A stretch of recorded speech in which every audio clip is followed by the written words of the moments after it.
Hello, everybody. This is Sarah Blaney hosting today's episode of This Property Life. And I'm joined by Ken Riley, a rather tenacious property investor based up in York currently. Ken, thank you so much for joining me. Thanks for the invite, Sarah. So you've been investing in property for about 3 years, is that right? Yeah, properly for about 3 years. I think I'd done my weekend course with you guys, I think back in September 20. I had one property before that I bought 2007. So, I thought I knew it all, back then. And, because I had the one property, right? I was a property investor. But yeah, properly for 3 years. Yeah, so it was a long time between houses back in the early days. Yeah. I had a couple of failed purchases because, just because of the market crashes or because of funds that we'd saved and then we'd lost, doing it the only way we knew back then, which was save and deposit, save, and then buy. But yeah, so back then we only had the one, and then tripped across the training online, and then for the last 3 years been doing it completely differently. So what made you start in the first place? I mean, what made you go on that 3-day course and then go, actually, this is what I'm going to do?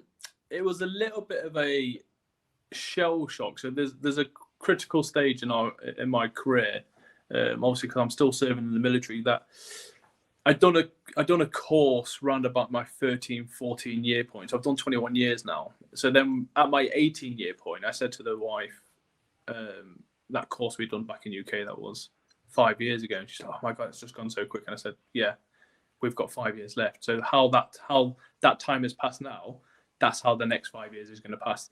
And it kind of just gives a little reality check. And all my kind of like friends who were in the military were all doing degrees in engineering, because I'm an engineer, so there's all doing degrees or masters. So I was just gonna, do what most of us do in life and just be a sheep and go along with the ride because that's what everyone else is doing, and I didn't want to fail, right? So it was quite a lot of money to invest, and I just said to the wife, do I want to be that horrible person to be around, again, because I just done a H&D in engineering, which took me 2 years, and I wasn't pleasant to be around because it was quite stressful. Is this the right thing for me, to set myself up for when I'm out of the military? So we looked at alternative options, and she just said, what do you love? And I said, well, property, but I haven't got enough money to do that. And then we moved back to UK, so we took quite a substantial pay cut. So I had to find something.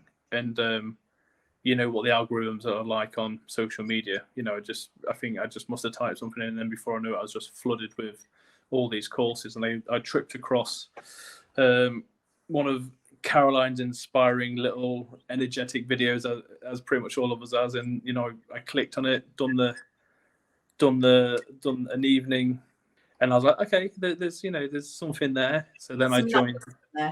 Yeah, so then I joined the weekend course. Yeah. And my head was just on fire. Like the first night, I was just kind of like thinking of all the possibilities and what can I do. Like the wife had to stroke my face to get me to sleep because I just couldn't switch off. So I mean, it's been 3 years, and I know that you've worked your absolute tush off. You've worked really, really hard. Obviously, you're family man. You've got a career which has gone really well, and you've got promotion recently, and yet you're still out there really pulling the hard yards in property as well. So whereabouts are you investing at the moment? So we're investing in Hull and northeast Lincolnshire. It's kind of like close to home.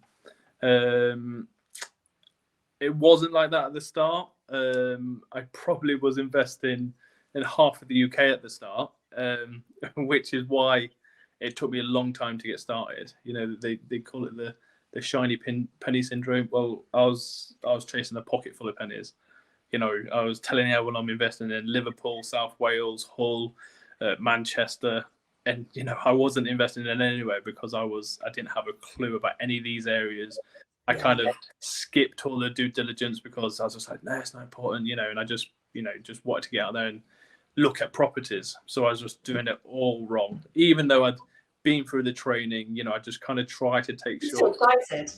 Yeah, just got, and yeah, in the end, I had to do a little hard look at myself and say, right, you've invested in this, you need to just do the training, even though it's long and stuff. You need to just go through the channels. There's no shortcuts, and and just be truthful with myself and I've done a little bit of self-reflection and self-assessment, and just said, right, if your area inside like hometown, what would you grade yourself? So I was just done some self-assessment and then realized, right, you can't invest in all these areas. Just start with one and build your way up. So yeah, so just the 2 areas now.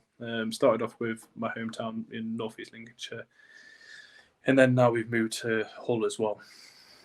Yeah, I think that's a really valid point for anyone starting out, because there are a lot of opportunities, or we feel like there's a lot of opportunities out there, and that shiny penny syndrome can be one of the biggest distractions. As soon as you start looking at property, you're not only looking at all the different areas, but suddenly you're seeing,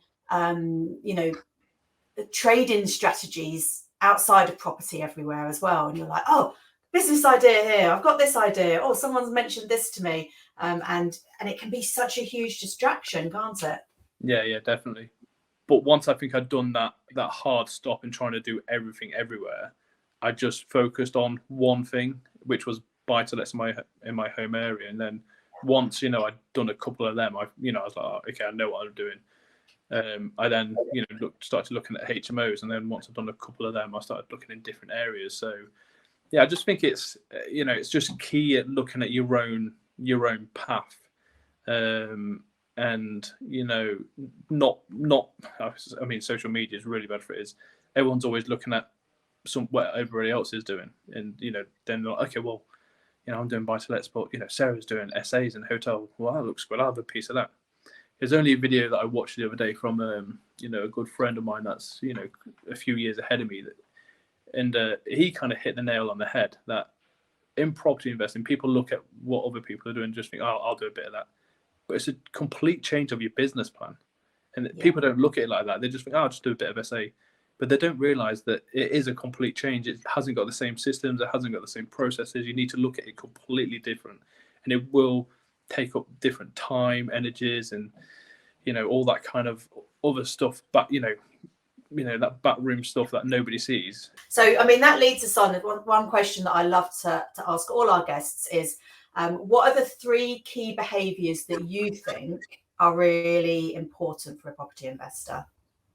I mean, these have changed, dramatically for me over the last 3 years. If you'd asked me 3 years ago, it'd have been like action, action, action. But 3 years ago, I was working a lot harder than I am now. And I don't know sometimes how I fit it all in now. But back then, I was a complete busy fool. I mean, I was probably doing, this isn't even an exaggeration, probably doing 40, 50 viewings a week. 40, 50 a month, sorry. So, I'd go up to Hull and I'd do, 4 to 5. And then I'd get back and then I'd do all the due diligence and then realise it didn't work. And I'm like, okay, why? I've just gone all that way. But now, I've got a much different, mindset. I work a lot more efficient. So I think the 3 key behaviours for me is, consistency. Just have a few KPIs, do them very well, rather than trying to do, everything mediocre. I was trying to do too much. And when I'd done a self-assessment, I was probably, a 3 or a 4 at best at everything. So I just do less. And now I'm an 8 to 10 on the few things that I do. Honesty, there's so many BSs in this area. If that relationship or that you're trying to create, if it's with a letting agent, an estate agent, planning consultant, an investor, if it doesn't work, then it just saves an argument later down the road. There's other people out there that can do that task. So honesty for me is absolutely key. It's, it's one of the key fundamentals of our military life. And then obviously, I think this last one is, it probably goes without saying, but I wasn't true to it at the start, is just be yourself. I was buying bloody leather Filofax and tipping up and bloody wearing the chinos to go to the agents because I was an investor. I needed to look the part. I was printing out business cards that, I was trying to design websites that I didn't have a clue about. I don't do any of that now, because it's not me. And you can just see through it because you can see that that awkwardness. And as soon as you're not confident and you're awkward, you're not believable. And if you're not believable, even though you might not be lying or being the truth, there's that integrity question with the person that you're talking to. So you might as well have not done it anyway. So being real is probably the first one. I should have mentioned that one first, but I want to save it till the end. So yeah, I think they're my 3 key. Yeah, you know what? I think you've hit the nail on the head there, because property is such a people business.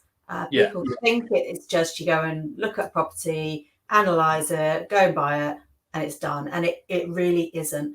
At every step of the way, you've got to build good relationships with people. So, you know, that talking to people, being your genuine self, and yes, I think that right. Sorry. I think that like being yourself. So like day to day in my job, I have loads of like empathy and compassion. So I see people, you know, on property forums all the time. Oh, my tenants told me this and they told me that. Can they do that? You know, do I have to do that? And I was thinking, do you need this question? Do you need to know what the law is? You know, just have a bit of empathy. So, you know, I've had a tenant that split up with his missus, moved into one of my rooms. 4 weeks later, saying, "Look, she's having a breakdown. I need to get out of my tenancy agreement." You know, I didn't have to let him out, but you know, the right thing to do would be to let him out. So it's back to that, you know, being real, be yourself. You know, that follows through. And let's face it, if you've created a good product, then people you'll fill it tomorrow anyway. You know, which is another reason why I let him out. But you know, the people thing there. I mean, I have people who I don't even know now contacting me on Facebook, have you got any rooms, have you got any houses, or people on the local Facebook pages, you know, singing my praises because they've just moved out and I've been over fair and lenient with them and stuff. So yeah, I just think you just got to be fair. You know, some of these, you know, some of these people and stuff, you know, are just treated unfairly from a lot of rogue landlords, and I just don't want to be known as one of those. So it's I think I share that ethic with you massively, and I think we do have you know, a duty to bring up the name of the landlord and to act as human beings, essentially. So definitely. Yes, it's a business for us and it has to work for us, but that empathy level that you spoke about is really key. And you know, I think it's something that you can show many times and it still be a win-win for everybody. Yeah, of course. Yeah. So at the moment you're investing up in North Links and in Hull, and you're looking at buy-to-lets and HMOs, is that right? It is, but now you've just said it out loud, I've just realised that I'm probably going to contradict myself. Okay. So a buy-to-let that I've had in my portfolio since 2007, that was the first one I bought as an amateur. So we've just finished a HMO development, and the responses we got was just incredible. You know, it's just a 3-bedroom. So we've just done a 3-bedroom to try and test this new area.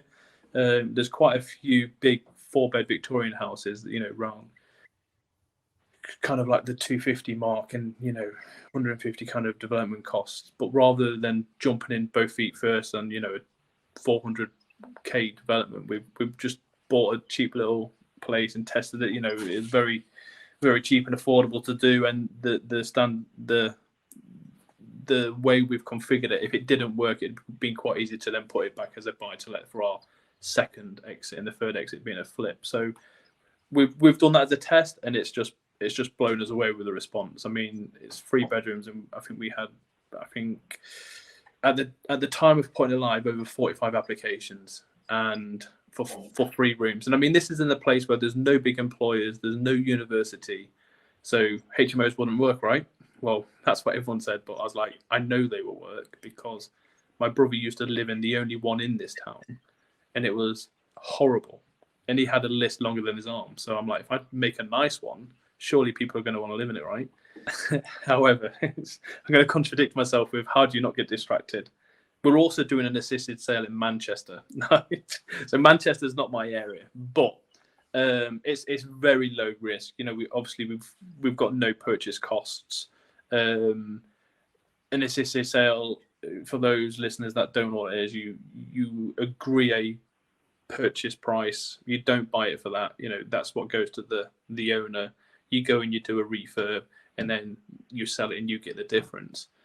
The way we've built the contract, it is very safe for myself, but also fair for them. So we've agreed that they will get X and, you know, I will get Y. However, if it sells over Z, we will split the difference. So how did you get that?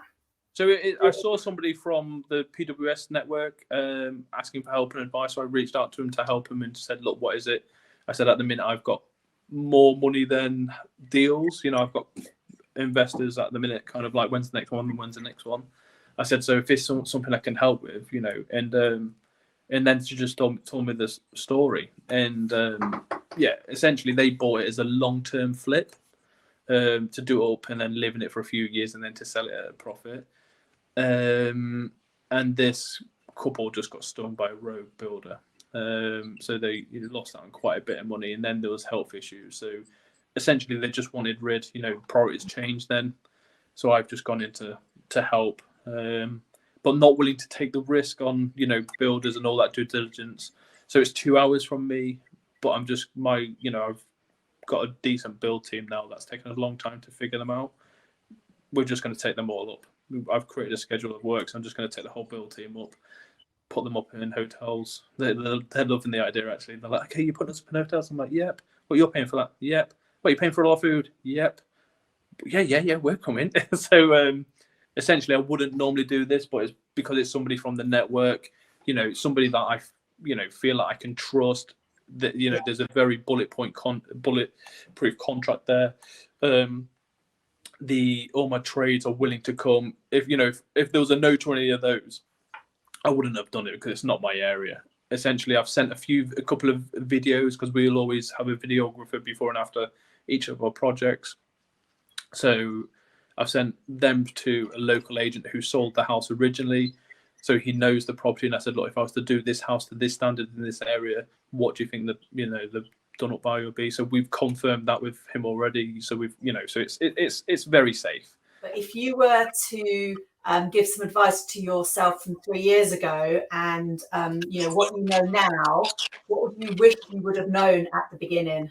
How could it have changed the way things have panned out? Yeah, I think so. If we went all the way back to when, you know, amateur, when I bought my first one, leverage, and, you know, ways of funding in money. I think, you know, maybe 5 or 6 years I had a bit of advice, but, you know, I was young, you know, I was early 20s, and somebody told me the whole interest only piece and how you can leverage that, and it just didn't make sense because it's not the way I'd been brought up. And, you know, my mum and dad always, pay your mortgage off, you know, you'll end up paying 3-4 times for your house with interest. So it just didn't make sense. And because it was alien to me, you know, if we don't understand something, it must be wrong, right? So I think, you know, that would be the key thing, was leveraging other people's money. You know, back in 2007 when I bought my first one, at the start of, you know, my journey with PWS and getting educated, definitely distraction. You know, do the things that you're good at and do them well, and then try and become, you know, a master of them, because you're building on your own qualities, right? In the end, I just, you know, stopped doing the things that I wasn't good at. Not because I'm not self-developing. You know, I did do the things that I thought were key and I needed to get better with. But if there was another way of achieving the same aim, essentially, I can still do this, but do it my way, then that's what I focused on. So, you know, I'd start taking investors out for lunch, because then I can just have that conversation. And that appealed to them better than rather than reading a 7-page document. So I just looked at, right, how can I achieve this aim, but using the strengths I have? So I think, you know, if you're just getting started, look at the strengths you have, write all the things you want to achieve down, and then manipulate them. As you move forward in your business, you can then introduce stuff as you get going. But if you're trying to take all these things that naturally you're not good at, so you know, you're not very good at IT, but now you're putting so much pressure on yourself for doing this IT work, you're just going to feel so down and not confident. So if you ever talk to anybody, I just think you're not putting yourself in the best light. So that's it. But it took me, you know, I'm saying this now, it took me a good 7 months to, you know, to do that, you know. Point. Yeah. And do you use social media to attract investment? Yeah, definitely. So Facebook is probably my main one. So I use it I use it not only to attract investment, but also to log my story, because I think it's also important to look how far we've come. You know, I set a financial freedom number back then when Caroline like set a number. And I was like, well, if I can just replace my wage. So I think my number was I think it's like 3,000. I'm looking at that number now. Like we've far surpassed that. I'm looking at that number now. I'm like, what was I thinking back then? 3 grand. But to be honest with you, Sarah, when I set that number, I didn't honestly think I could achieve it. I'm like, oh, 3 grand. How am I going to get 3 grand out of property in the next like 5 years? That's, you know, £250 a property. That's 12 properties. I'm not going to have enough money. They think somebody is going to give me money. I'm the only one in my family with money. Do you know what I mean? So yeah. So the so you had to overcome quite a lot of I had to overcome a lot, change my mindset. You know, I never had a negative mindset, but I had doubts. What I was being told that, you know, people are going to give me money. And the interesting thing is, a lot of the people I thought had money wasn't interested in what I was doing. And people that I didn't realize had money, I know you guys say it all the time, had money. And people that I thought were friends on Facebook just to be nosy and didn't even like me have invested. So, you know, it's just funny how... You don't know where they're going to come from, do you? They're lurking. No, you don't know. You don't know. I mean, somebody contacted me and said, Ken, I've got 5 properties. I've seen what you're doing. I don't know how you're doing the volume that you're doing in this current market. You know, can we sit down? I was like, yeah, I'll take you for lunch. And again, there's a valuable lesson that I learned that it's probably worth mentioning now. You know, I kind of like, probably interview is not the right word, but, you know, I'll say interview the investors, because I turn investors away now because I nearly lost 2 deals. One was a HMO in Hull, and another one was a buy-to-let that we've turning into a HMO because of one investor. Like he's in, and then last minute pulls the plug. And on the first deal, we had money tied up with another deal. We had about 90k tied up with another deal, so we was reliant on this 25,000 from him, and he pulled out with a week to go. Now this was during a extremely challenging time of my career where, you know, I was managing and looking after a widow. I was organising multiple exercises. I was away doing commissioning process, which is like a 3-day intensive course, and then got told there's not enough money. And my solicitors was contacting me 48 hours before saying, still good for the money, Mr. Riley, on this date. I was like, yeah, no problem. And it just made me realise that, you know, I'm at a stage now where I can be a lot more selective. Yeah. So now I just take people out for lunch, take them for a coffee, and I say to them, you know, bring your wife with you, because essentially what I think went wrong is this investor tried to explain to his wife what I'd told him and got it all wrong. And there was so many, you know, what ifs. Blocker on. Yeah, and, you know, if I'd have been there and answered them, I mean, I said to this wife, you know, to this investor, I said, I want you to think of as many reasons not to invest in me, and challenge me, ask me them all. And then when I answer it, then say, so what about this? And what if this? And just keep saying, what if, until, and I said, I want you to not invest. I want you to find a reason not to invest. And I just challenge them, because every property that I will look at, I'll always have 4 exits sort of thing on the, you know, so kind of just in case something happens. And the final exit is to sell it 20% below the market value of that I've done the due diligence on, to say, yeah, it's going to be worth 200k. Well, if I was to sell it, you know, at 20% below that price, 160, this is the due diligence I got. You are still going to get your money back at that price, you know. So that's the level I go to satisfy myself that I know it's pretty bullet point. So if there is a crash or something, you know, if there's a really bad crash, I'm pretty confident it can pay off. Or, you know, I've got money tied up in other deals or equity that I could pull on that. I'm not going to leave myself in too much of a stretch. Yeah. So yeah, in 3 years' time, when you've potentially got a lot more time, you know, at your disposal, what are you going to do, and where do you think your future opportunities lie? Yeah, so it'll definitely be full-time property, but then we'll start scaling and doing other options. So the other options are SA hotels and land developments. Right now, we don't have the time or to do that. Some people do this as a partnership. My wife got an extremely stressful job working with special needs children as well. So she did start off helping me, and then it was too much for her. So it is just me. So we don't have the time to take on them businesses. You know, it's not just a property; it's a business right now. But that's definitely what the future will hold.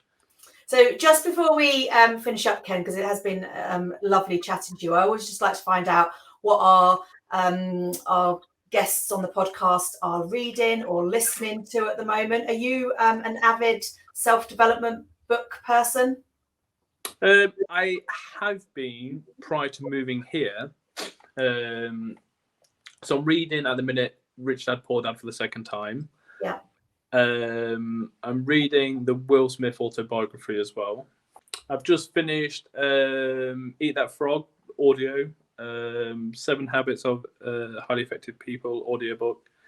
But I've stopped listening to audiobooks because I realised I'm not a very good driver when I'm doing audiobooks. The amount of times I have to apologise to people when driving. Sorry, my fault, because I'm like, oh. And I'm making a mental note, but then I go into my own little space and then probably end up pulling out. Dangerous times. But again, that's just me because I'm so busy and trying to probably be too efficient with time and fit it all in. Yes, I listen to audiobooks just when I'm walking the dogs and stuff now, not when I'm driving on these long journeys everywhere. Amazing. Well, thank you so much for taking the time out of your busy schedule today to chat just about your property life, really. It's been an amazing thing. If people want to get in contact with you, Ken, how is the best way? Either on Facebook or through the Property Wealth System network. I think you'll probably see there's always people posing questions on there. I'm quite active. I've done quite a bit now. I don't know it all, but I'm quite active with other investors. So I helped somebody last night with a difficult mortgage question. Just, if I know the answer, I was asking people ahead of me, and I like to help people that are, at that 3 year, at that start stage, where I was 3 years ago. Yeah, absolutely. Well, thank you so much. And I'll let you back on with your week, and we will hopefully chat to you soon. Thank you, Ken. Yeah, all the best, Sarah. Thank you. Cheers.